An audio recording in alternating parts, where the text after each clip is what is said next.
everyone. This is John Daly. I'm here with my co-host Thomas D. Howes for another episode of the Reagan Caucus podcast. Our guest today has an extensive legal background and has practiced law at a number of D.C. area firms. He is a senior litigation counsel for the nonprofit New Civil Liberties Alliance, representing clients against the administrative state. He's also a former president and CEO of the nonprofit Cause of Action Institute. I'm talking about John Vecchione. John, thanks for joining the two of us today on the Reagan Caucus podcast. Great to be here. We definitely appreciate you coming on with us. We want to ask you primarily about the Supreme Court's arguments last Wednesday related to the legality of President Trump's emergency tariffs. But before we get to that, I saw that you, as a young man, John, clerked for Judge Wapner on the People's Court, that classic reality TV show that a lot of people my age and older remember. I remember the People's Court, John. Yeah. Good. I'm glad. Yeah, well, it was on for a while, wasn't it? Yeah, I guess I yeah. probably underestimated. I have to ask, what was your experience like with that show? So I was at Georgetown Law at the time, and the People's Court was going around the country. They weren't just out of LA. And so they came to DC, and Judge Wapner needed people to do bench briefs on, it was always like I left my coat at the hotel and they lost my coat, that kind of thing. It was always under like $1,500 or something. Mm-hmm. So I was paid the princely sum of $25 an hour. But do you know who his legal consultant was who hired me? The guy who runs TMZ now. If you've ever seen TMZ, the host of that was Wapner's legal guy. And wow. he had the 80s shoulder pad type suit on with a loud tie, and what is his name? Harry, I'm forgetting it right Howard now. Something, right? Yeah. And so anyway, he hired me, and he was very Hollywood. He was like, "Oh, the judge loves you, kid. You're beautiful," like almost. But so they came down here, and you have to sign people up. So you interview all the people with their problems beforehand, and you help the Hollywood people are looking for people who pop, or are going to yell at each other or something like that. So we did all that, and then they film all 5 of the shows for the week in one day down here in the old courthouse. And so Doug Llewellyn was there. Rusty the bailiff flew in. In those days, he had been the bailiff. That guy is a font of stories. He had been the bailiff at the Manson trials, and he had all stories about Charlie Manson saying, "Oh, Rusty, I can get you all the girls you want. Just look the other way." It was that kind of. He had stories like that. He played for the St. Louis Browns in the 40s, so he was just fascinating. So I really enjoyed it. And then Judge Wapner is like a real judge. He was a real judge from California there. And he wanted to know everything about DC law and how it differed from California law and what I thought. And I gave him like a bench brief for each of these, which is like a page, maybe a page and a half, on what the legal things are and what the facts as related by the parties are. And it was a great time. It was really fun to watch it taped. And I can see Rusty in my mind's eye. I can see Doug Llewellyn. Doug Llewellyn looked like a mannequin in real life. Like he moved and acted always like you see him on TV, like kind of a little stiff. He wasn't acting. So anyway, that was my Judge Wapner. I worked for him for a week. Excellent. Well, was Doug Llewellyn, was his hair as amazing in real life as it looked on television? Okay. That's fantastic. I remember watching that show and Rusty the Bailiff. I'm like, that guy has the greatest job ever, because this was like pre Jerry Springer, so nobody was going to run over and try to hit somebody with his shoe. No. He just kind of sat there and handed papers to Judge Wapner. I was like, this is fantastic. He gets paid to do this? That's amazing. Yeah, and I think I could be misremembering it, but he brought his gun to DC, right? He always had a gun. Like, you weren't allowed to have a gun, but he was Rusty the Bailiff. No one bothered him. He was in his thing, and he walked around. He had his gun, and even in DC in those days, no cop or anyone, they go, Rusty. Nobody. That's amazing. Well, I guess we should probably ask you some questions about the Supreme Court. sorry to burst the bubble. Oh, it doesn't matter. I could be a Supreme Court justice in my family. That's the highlight of my resume. I bet. Fame, man, I'll tell you. The Supreme Court, they heard oral arguments on Wednesday on a case that was brought against the president over his unilateral application of tariffs. Now, I must admit that I mentioned this to you before I hit the record button, that I actually didn't see any of it. I just read a little bit about, what was said. So I'm relying heavily on you, John, to lay this out for us. What is your general assessment of the arguments that were presented, and what was your read on how the Supreme Court justices considered those arguments? All right, so I was there. I went to the court, Okay. And I filed the first case against the tariffs in the country. It was our client Emily Leo owns a company called Simplified versus Commerce. Learning Resources, the name of this case, they put Trump in the head. So it's Learning Resources v. Trump, and then Voss Selections and a number of other small companies are all combined in the Supreme Court case, along with the certain states, including Oregon. So I set that up because I'm going to talk about who argues what. My general impression from like 50,000 feet was it was a good day for the folks who don't like the tariffs. The IEPA, the International Economic Emergency Act, we call it IEPA because we don't want to say all that, has never been used like this before. It's been around Congress did it in like 1977, and it's usually for embargoes, for seizing Iranian assets, that sort of thing. So you can do a lot of things. You can put up quotas under it. So there's a lot of power in it, but it doesn't say customs duties or imposts. Doesn't say tariffs. Has none of those words in it. So the fight is over whether or not the president could do this using this statute that was passed in 77. It was passed by Congress to limit what the president could do from what used to be called the Trading with the Enemies Act, what he could do domestically. The 1970s Congress, they passed laws and did things. And so they were passing a lot of laws at that time because they had huge Democratic majorities after Nixon, and they were trying to weaken the presidency in certain ways. So that's how IEPA should be less than what Nixon did with TWIA. And so the big fight was over, what does IEPA do? What did they do in IEPA? And there's a section of the code, Code of Federal, the statutory code, Title 19, and it's called Customs and Duties. And IEPA isn't there. IEPA is in another part of the code. So here's how it went. The first guy up was John Sauer. He used to be my co-counsel in Murphy v. Missouri. I know him. We had a case together. He's the Solicitor General, and he lost. The government lost all the cases below.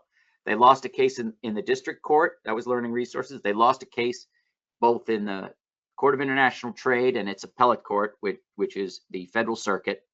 So they've lost everywhere, and that has reached the merits. So that means that the government has to get up and first and say, why they should win now. And the first thing out of the box, everyone's wondering what Justice Thomas is going to who's going to be on the government side. And Justice Thomas's first question was major questions doctrine. Tell me, why doesn't the major questions doctrine apply? Why or why not? Why not? And so Sauer had to tell him why. I mean, Kavanaugh has this theory that in foreign policy and where the president has some powers, that the Congress can give him more power more easily, and the major questions is less effective there. I think that's a cockamamie theory. I think it's got to apply the same to all kinds of laws, or it's really not a useful tool. But Sauer was leaning heavily into that structure. But then he ran into the buzzsaw that was Justice Kagan. Not only on, it doesn't say tariffs. It doesn't say any of these things. What are you relying on? And IEPA says the president may, through the regulation, may regulate or otherwise, and then it goes through a number of things, embargo, quota, goes through a number of things, prohibit, and then somewhere along the line, there's two words, importation and exportation. So the government is relying on the idea that regulating importation includes tariffs. None of those. So Kagan said, wait, there's this whole section of the code, 19, it says customs and duties. They use imposts, they use duties, they use tariffs. They knew all those words. So she lists all those words that she says there's a lot of words in there, but not the one you need. And he said, well, there's a long history of regulation of imports being meaning tariffs. And he's right about that and wrong about that. And he said this was how the argument went. Way back in the Revolutionary period, in the period of the early Constitution, there was a fight over whether Congress had the power. There's two sections. It said they could put in duties and imposts for taxation, to get revenue. It also says that they can regulate commerce among nations and with the Indian tribes. So Hamilton always thought it. Madison came around to believe that meant that they could put up protectionist tariffs, kind the president wants to put in, through their power to regulate, because the South said you're not allowed to do that. You're only allowed to do tariffs for revenue. And it was ultimately decided that's not the case. They can do it. The Congress can do it to protectionist stuff. They're allowed. But the president can't do it on his own. And since that time, back in 1828, where they decided all that maybe you can protect industry, it's never been used in a statute. That power of the Constitution has never been put in statutory language, because when they want to even put in a protectionist tariff, they say to protect industry, you can put in duties. So this was the argument between Sauer, Kagan, and also Justice Sotomayor asked what I think is a good question, because until I got into this, I had forgotten this was in the Constitution. The Constitution says you're not allowed to tariff exports. So the South didn't want their exports, which cotton, tobacco, all that stuff, they didn't want it tariffed. So in the Constitution, all exports, you can't put a tax or a tariff on them. It's not allowed. So this statute, IEPA statute, says regulate, all those words, importation, exportation. So Sotomayor says, so you're saying regulate means tax or tariff. And Sauer, for some reason, said, oh, it's not a tax. It's not a tax. Taxes and tariffs are completely different. And my clients don't think they're different. I got to tell you, they have a bill. When their goods come in, they pay it, and it goes off to the government. It sure looks taxy to us. So Sotomayor said, so you're saying regulate modifies importation to be a tariff, but we know it can't modify exportation to be a tariff. So the word means different things with those two words, which I think is, how do you write a sentence like that? You wouldn't. So I thought that was very good. And then there was not. It seems like Sotomayor is a good originalist when she needs to be, huh? Oh, yeah, they all are when they need to be, right? Although I will say this, Justice Jackson was asking all about the legislative history and all that. She did say some of us still like legislative history, and she didn't go full Scalia, let's put it that way. And her questions were about where would we see in the legislative history that Congress wanted to do that? And the answer to that is nowhere. So I think he had it, and then he had tough questions from Gorsuch as well on delegating this. Gorsuch asked, could they say, Mr. President, you can declare war? Could they just throw away their power to declare war like this, just by vague words and stuff? So Gorsuch was not buying it at all. And then Roberts, he clerked back when this case Dames and Moore came out. And that was a case that involved the seizure of Iranian assets and the use of those assets to settle our dispute with Iran, basically. I'm not going to get into all ins and outs. The question was, a private party had gotten some liens on Iranian assets, and the president said, no, we're giving them back. Was he allowed to do that under IEPA? Let's say that's what the story is. And the answer was yes, but this is very narrow. This is the most we're ever going to do. So Sauer was using that to say, look, in foreign policy, he can do all this stuff. So certainly he can do tariffs. And Roberts said, no way. And it was important because Sauer had, as Roberts said to him, you've used Dames and Moore 3 times. It doesn't mean that. And he had tabbed the case, and he's quoting from the case. And all I could think of is he must have been the young clerk for Rehnquist writing the words, and he'd retabbed it now, 30 years later, since we said this is not going to be precedent for this, that, and the other thing. So John didn't have a great answer to that, I don't think. So I didn't see any. The only friend he had up there was maybe Alito. Alito did talk about the presidential powers. He did talk about regulation of importation. Does have some meaning, and his big problem was, you mean to tell me, because he's going to ask the other side shortly, wait a minute. And Kavanaugh's like this too. Kavanaugh had some friendly questions too. So the president can stop all trade with the whole earth, but he can't put a 1% tariff up. And he asked that when Sauer sat down. The next guy up was Neil Katyal, who is a very prominent Supreme Court advocate. He used to be in the Solicitor General's office under Obama. And Obama. But so he gets up there, and this is when Kavanaugh says, not even 1%, not a 1% tariff. He can't do it in an emergency, but he can stop trade with the whole world. So it's basically a lesser included power, was his argument. Kavanaugh thinks it might be a lesser included power. And he was all over this case called Algonquin. And Algonquin was about a tariff where they said, not regulate, don't do that, Vecchione. Adjust imports. The word was adjust. And the court found that adjust imports meant you could tariff them. That's how you'd adjust them. But it was in Section 19 of the code. It was in Title 19 of the code. It was where you'd expect a customs and duties statute to be. It wasn't like out here in North God knows where of the code. It was where it's supposed to be. So it was a completely different circumstance. And Neil said that. So the other issue, Barrett wanted to know, isn't a tariff just like a license because you're allowed to license? And I found that part confusing because I don't think a license is like a tariff. But if the Supreme Court justice says, isn't it like that? And I think it's like that. What are you going to say? I know it has certain differences, and that's what Neil said. But I don't think the fact that she wasn't buying Sauer's argument either, though. I don't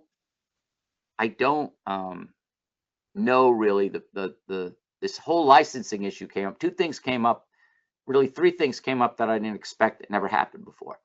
First, somebody asked about licenses that's in the statute, and that hasn't happened before. And then Gorsuch, it says regulate by certain means or otherwise. So Gorsuch wanted to know what or otherwise means. And nobody said that from, April when these cases were filed, and no one's focused on this otherwise. So I don't know what to make of that. And then finally, Alito asked about an amicus brief. Now, I write a lot of amicus briefs for the Supreme Court saying something, the parties might not mention this, but here's what I think, or my client thinks, There's an amicus brief by a guy who's both a Yale law professor and a pretty good lawyer named Jed Rubenfeld up in Yale. And he's written that all these tariffs are okay under the Smoot-Hawley tariff that he says is still active. Now, a lot of people think it's been subsequently statutorily removed by amendment, but he doesn't believe that. So he had this whole thing that all these tariffs are okay under Smoot-Hawley. And I don't know if you've seen Ferris Bueller. That's where Ben Stein's going. Bueller, Yeah. Bueller. He's talking about the Smoot-Hawley tariffs. But the government has never mentioned it. So Neil's kind of flummoxed by this question. He says they've waived that 9 times. It's never been mentioned. He can't just do that. And I thought, and Alito said, well, do we want to wait another year when they go use Smoot-Hawley and come back? Why can't we do it now? I mean, the answer is because nobody briefed it. And nobody's had a chance to look at it.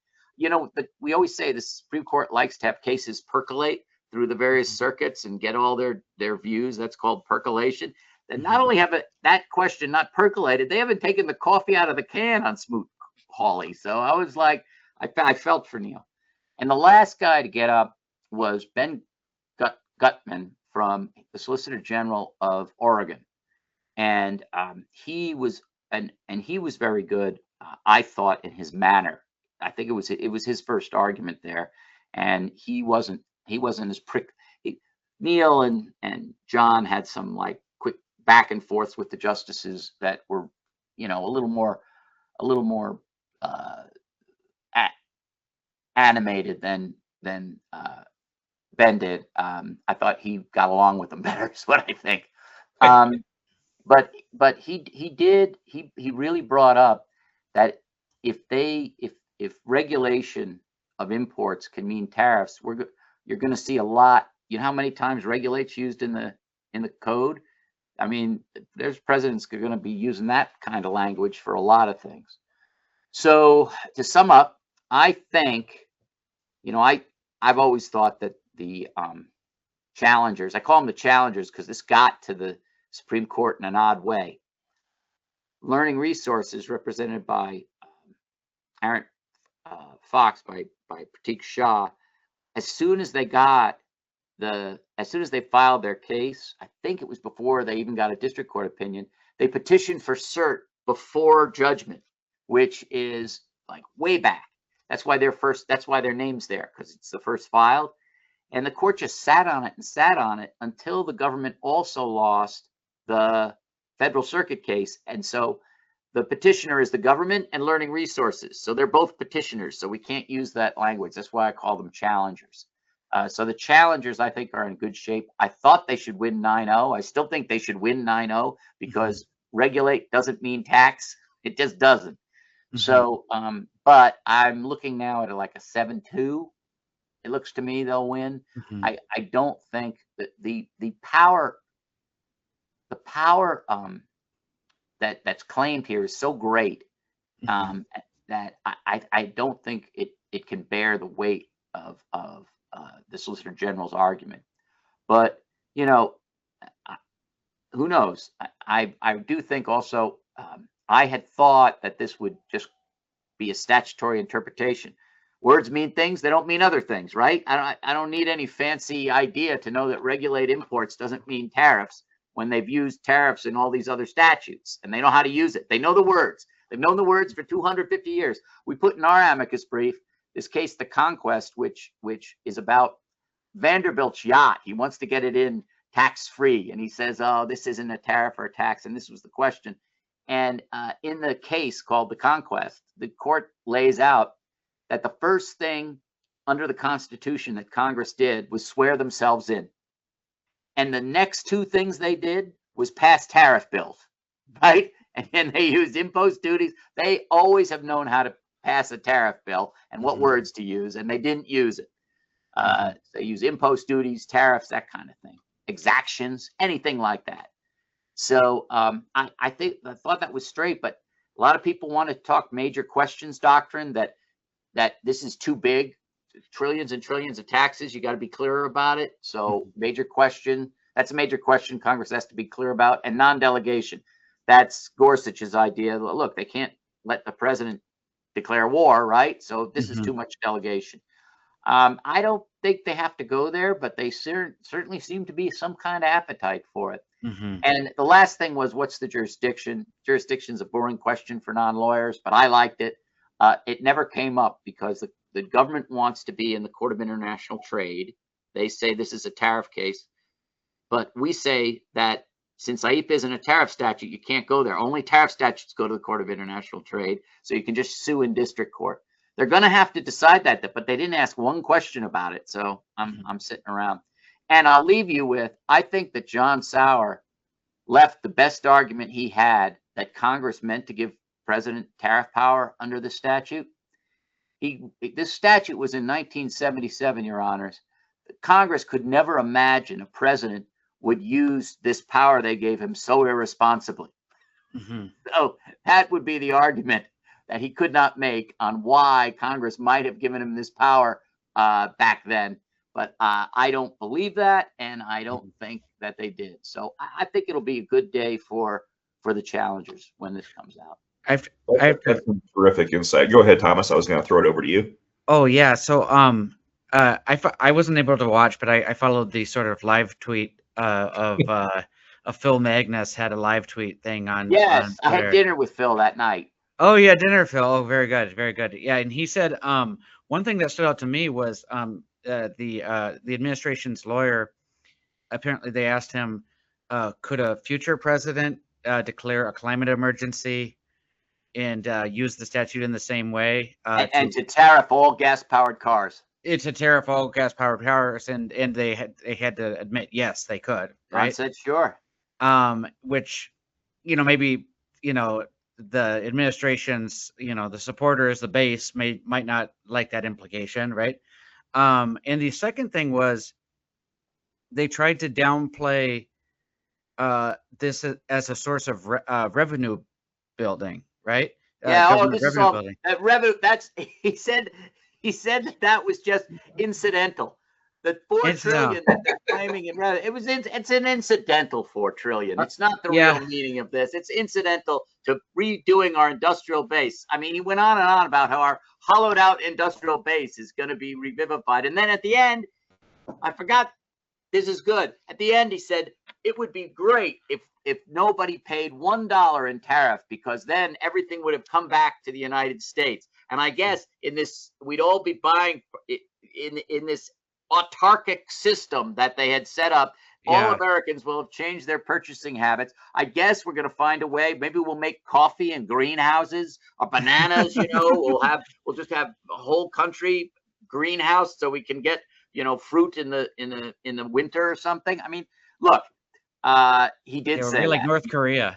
Yeah, exactly. It's once we're fully our hollowed out industrial base. Of course, automation has hollowed out the industrial base, not this, but and that's another thing. The briefs and some of this rhetoric is very Trumpy in a way that I don't think plays well with the grown-up adults that are on the Supreme Court. Yeah, at least never mind. Yeah, but yes, I agree. And there was I saw but then later in the day, I don't know, I didn't check the date on it, but it showed up on my Twitter, the White House page bragging about the revenues they've drawn from tariffs.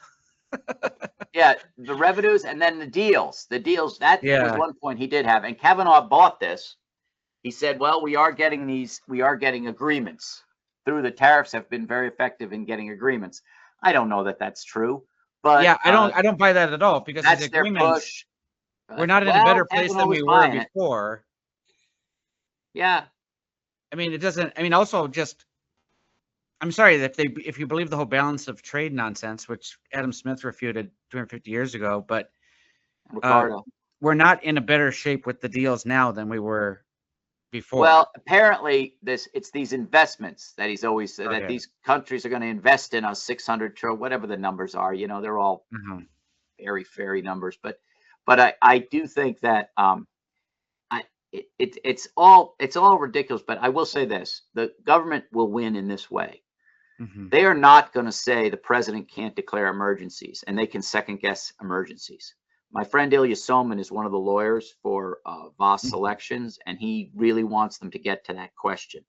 But I always say Ilya's a law professor and he likes these ideas, but the practical matter is the court doesn't want to inject itself into what's an emergency and what's not in foreign policy against the president. They just don't want to be in that business.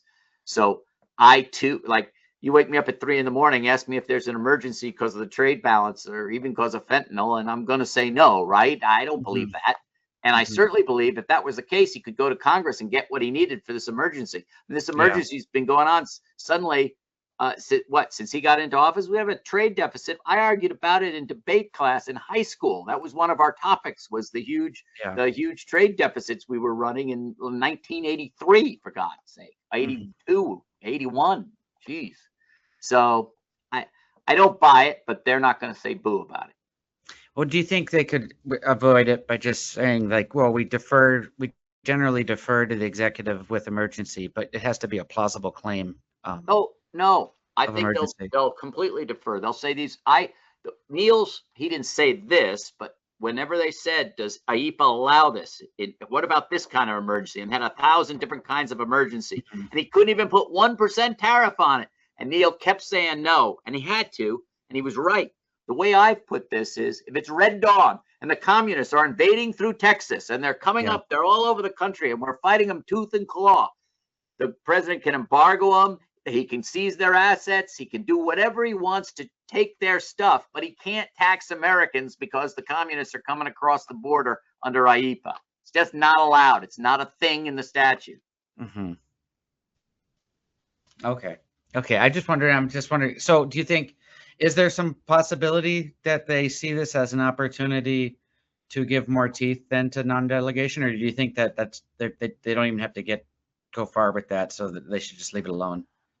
My problem is that I don't think they need to, and there's this thing called constitutional avoidance, that you avoid a constitutional problem if you can get it from the text, and I think the text does not allow this on its own. But Gorsuch is hot to trot to get to non-delegation, I think. I mean, he really wants to get there, and a lot of the amicus briefs want to get there.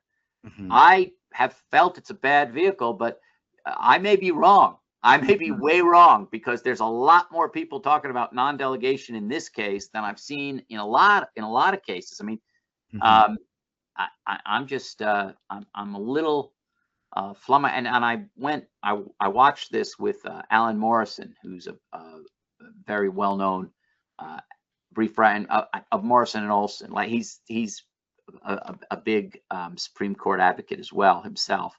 And he really wants them to get to non-delegation. He had non-delegation in there, and he was loving it. So I do think that somebody with more experience than me, like if he thinks they might get there, maybe. I just don't see any reason for it. Mm-hmm. Now, for those listening, non-delegation is this doctrine that the Congress can't just delegate its legislative authority to the executive. It has, how much teeth it has had in the history of these matters is debatable. Hasn't had a good day since 1935. That's right. That's right. But there are some people who wish that the Supreme Court would rein in executive a little bit by giving more teeth to the. I will say this: there was a case called Consumers Research last term, and it laid out. It said that the FCC could put this tax on the tax for your cable, and Alan thought that they had really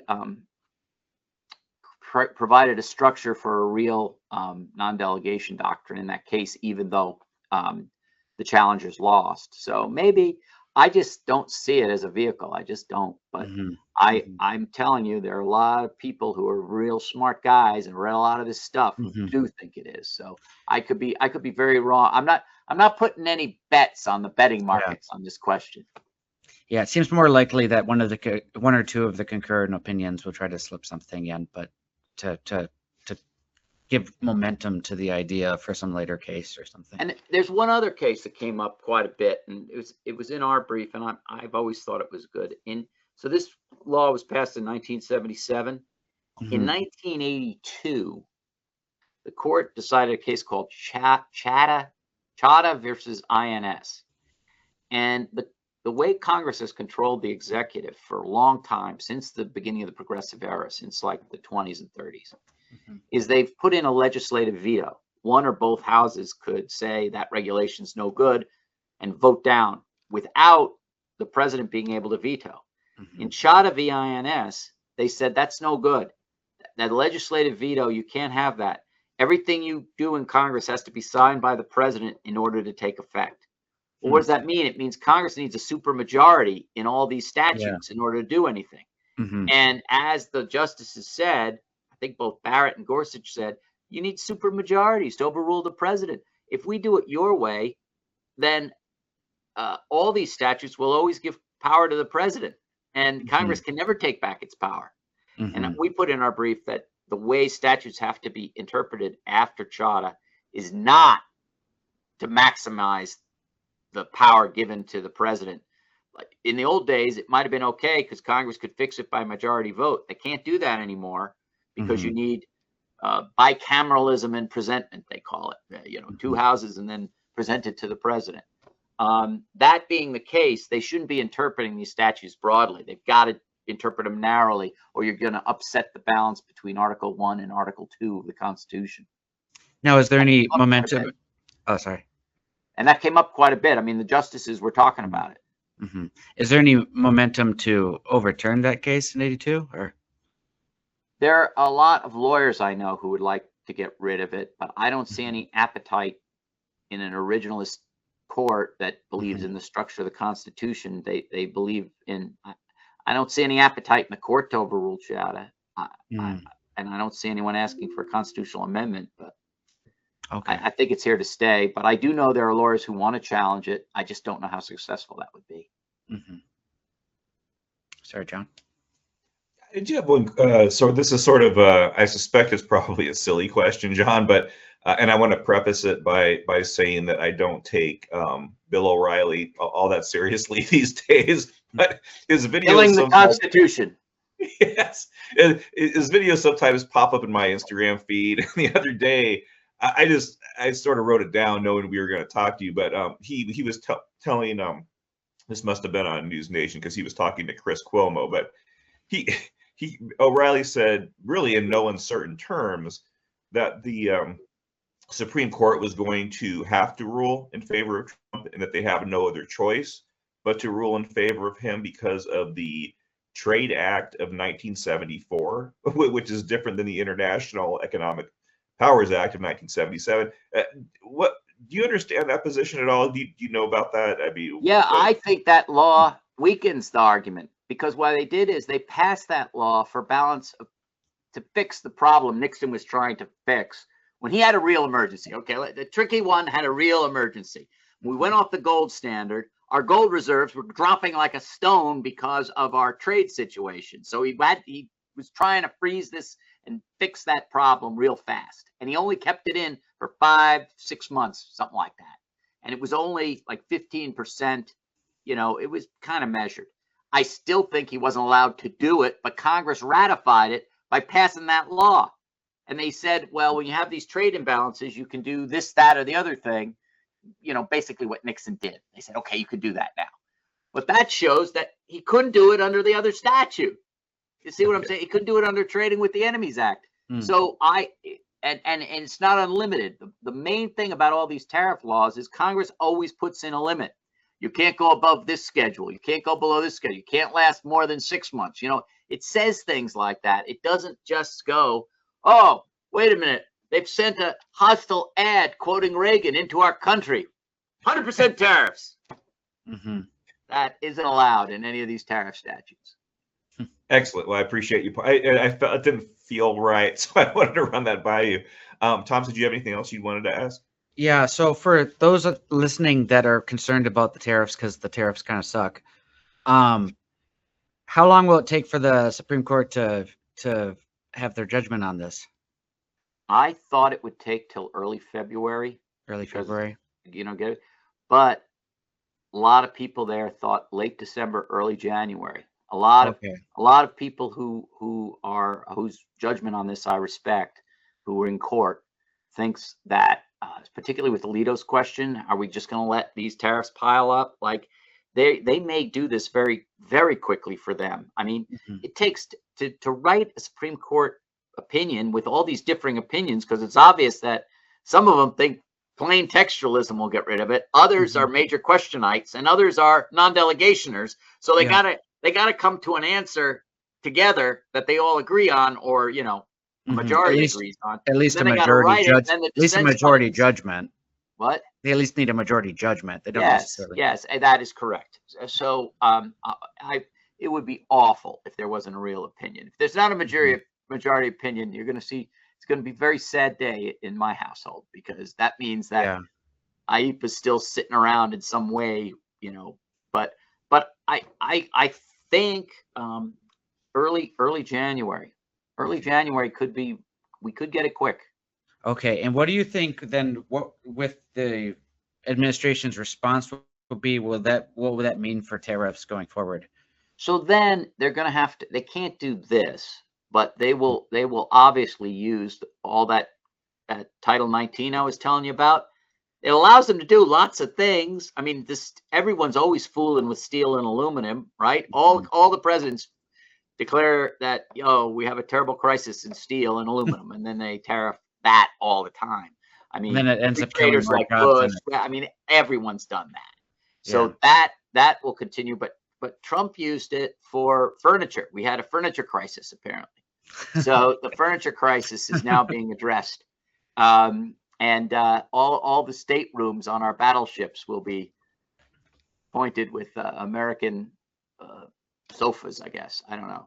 So there are lots of tools in the tariff shed, unfortunately, for people, free traders. But it's not. But one thing it won't be, I don't think. One of the things that's really hurt my clients. I have a number. We filed in Florida, we filed in Texas, and my clients don't like paying the tariffs. That's really devastating. But the ability to plan your business with shifting tariffs every 12 seconds, like it comes out, he gets mad at someone, move the tariff schedules, that is so devastating to business and business planning and business growth. It may be worse than the exactions that he's taken out of people's pockets because you can't plan. Yeah, there was a great article written at Phil Magnus's journal, the Independent Institute, where they it was like from like 1999 or something, and they made a really strong argument that the reason the Great Depression was so long was because of they call it the regime uncertainty, that all these things happening all the time, it was impossible to invest or make business decisions, so it really held the economy down. I think that's right, and I think that's what this has done as well. So I do think that at least the tariff statutes that are real tariff statutes are understandable to business a little more. Yeah. And some of them are temporary. Some of he's got to do stuff. And I'll tell you this, the other thing is Congress could change hands. I have noticed that the Senate has a lot of appetite for repealing these tariffs.